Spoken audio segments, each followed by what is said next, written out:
This is the Griffin Realty Group Ask-A-Griffin podcast, episode number 30, Closing. Will you need to be flexible during your closing? Are you a home seller or buyer who has questions about selling or buying residential property, but you can't find an easy way to get your answers? Well, then, hey, you're definitely in the right place. I'm Danny Griffin, the founder of the Griffin Realty Group and the host of the Ask-A-Griffin podcast. And to help you take immediate action to get started in the right direction, if you need to sell or buy property right now or in the near future, you can take advantage of our free step-by-step guides that are waiting for you at griffincourses.com. That's Griffin courses.com. Okay, so let's get started as we continue and actually close out our section on closing the sale of your listing, your property, your house. And the question on the table is, will you need to be flexible during your closing? Well, a little rhetorical yes there, but let's get into the bullet points here.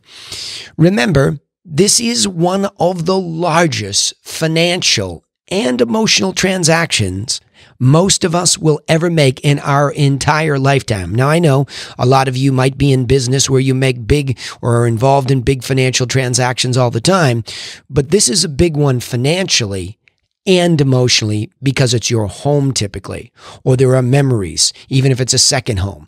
Even if it's an investment home, it might be something that you became attached to, so it becomes more emotional than other transactions, and that's just a fact of life. So we have to recognize that, because when we do, we're becoming very conscious or cognizant of the fact that we may get emotional during this process.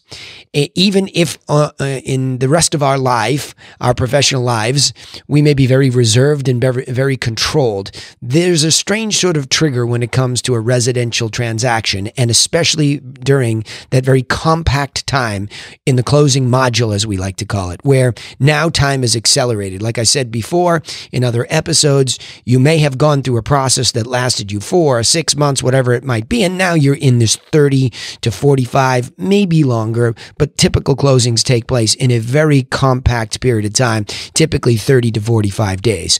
And that will make anybody crazy, because now you have to go through this process of moving, unless, of course, there are the exceptions to these rules, and that is you're selling it furnished and it's already emptied out of your personal attributes. I understand that, but still, it's an emotional transaction, not just for you, but now you have to consider the other side.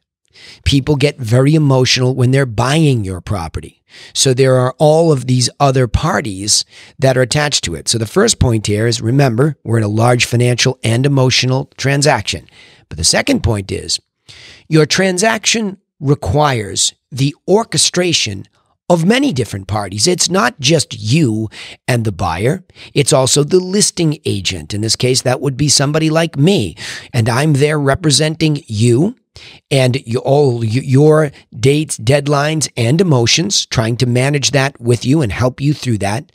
But then we are responsible on the listing side for orchestrating your attorney, or if it's in a state where title companies are used, the title company. There might be inspectors that we have to navigate on the buy side. We have to navigate the buyer's agent, the buyers. And if they have family, you see where I'm going. There are a lot of voices and a lot of noise that goes on during this closing process, especially. Because remember, it's not until the closing process where we go under agreement that we get introduced to all of these other variables.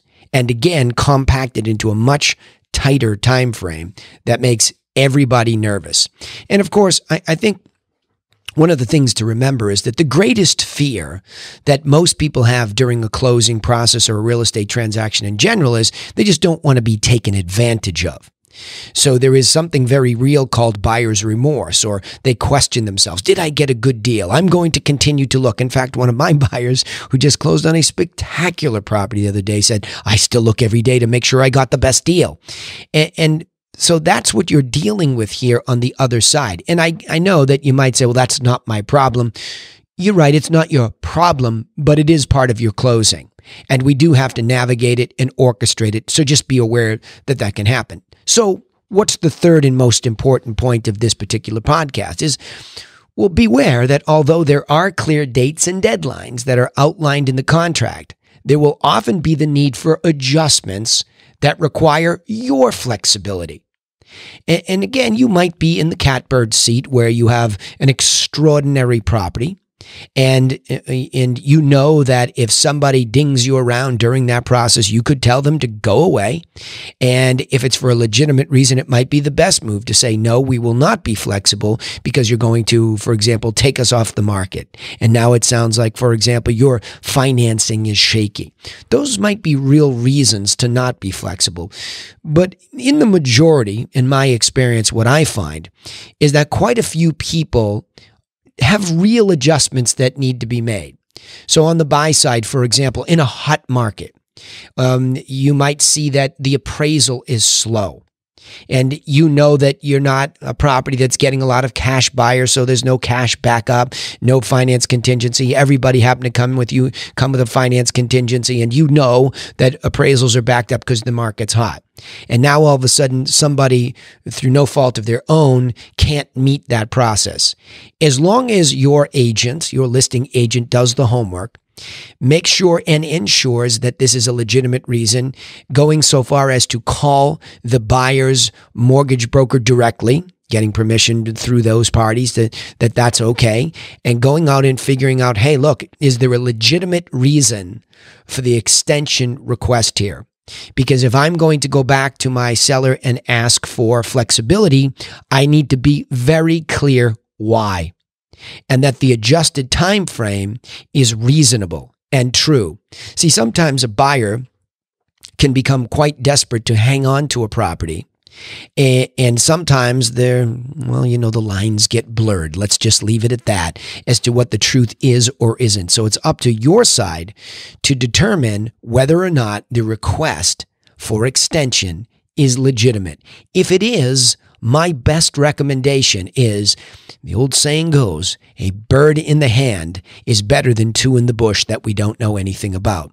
So it's best to deal with the folks that are in front of you, because for the most part, when flexibility is desired on the other side, and you're being requested to be flexible with your dates and deadlines and extensions, it's just better to know that you're already into the process. Let's go all the way back to the number one reason for extension request early on in the process is because a home inspection brings up an issue that needs further clarification. So let's say a generalized home inspector comes in and says, the heating system is original and it looks like it's working fine. But I'm suggesting that you have a professional heating system, HVAC, heating, ventilation, and air conditioning expert come in and further look into the situation to see if it's a viable system for even the short term. And so there might be an extension request for that issue. Now, you as the seller might not have done a home inspection yourself. Again, we do recommend that highly so that you're not surprised like this. But if you're surprised as well, then everything seems reasonable because you'd like to know that too, because if your deal falls apart, you're going to have to deal with this now newfound issue. So those are examples of things during the home inspection and financing that might come up.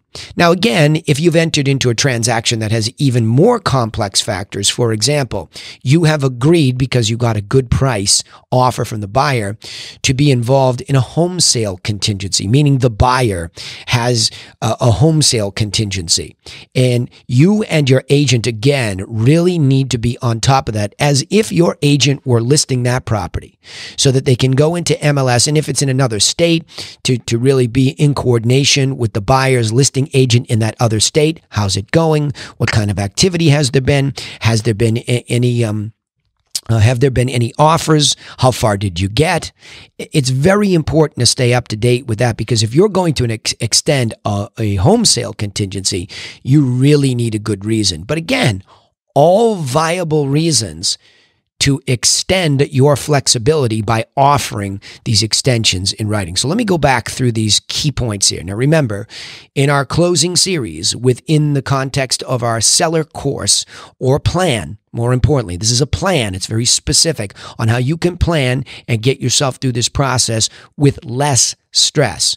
Remembering that you will need to be flexible during your closing. And here are the key points to remember. Simply, number one is that this is the largest financial and emotional transaction most people get involved in a lifetime. Again, I know that many of you would be involved in much larger transactions, especially, for example, if you're in financial services, selling companies, whatever it might be. But still, if this is home for you, you will be emotional, and so will your buyer. Just remember that, because then it sets you up to understand that now during the closing process, you're orchestrating, or your agent is, all sorts of different parties who now become involved to get this done in a very short period of time. And that's going to make somebody get emotional. And it might not even be buyer and seller. It could be two attorneys going at it over some issue. It could be a home inspector that comes in and throws a little chink in the armor, or causes a little chink in the armor. And these things have to be dealt with. And like I said earlier, it's important to understand the bird in the hand matters. But beware that you should think flexibly as long as there is a reasonable issue that's in front of you. Okay? So let me summarize it this way. Closing a real estate transaction is often one of the largest financial and emotional transactions that most people make in a lifetime, and therefore it includes many parties and dates that will require your flexibility when necessary, and I'll add, when it's reasonable. All right, remember now, you can take immediate action to get started in the right direction if you need to sell or buy property right now or in the near future by getting our free step-by-step guides that are waiting for you at griffincourses.com. That's Griffin courses.com. Also, don't forget, if you like this podcast in this series that we go through here, you can subscribe on iTunes, Spotify, or wherever you listen so that you won't miss out on any insights each time we upload an episode. We also post all of our episodes on our social media channels. So if you remember to turn on notifications for Griffin Realty Group, there you can see our nice little logo there. It's a shield with the Griffin in the middle of it, a gold one. You turn on those notifications, the bells, the whistles, whatever it takes to be reminded, and you can tune in each time we post an episode. We'd also appreciate it if you would share our content with other people that might be thinking about buying or selling in the near future, and they need a plan. Because we have one, and we're happy to give it away to them. Hey, thanks for listening, but remember, nobody's coming for you. So take action and get to work on your own plan for buying or selling property, and we will see you in the next episode. Thanks for listening.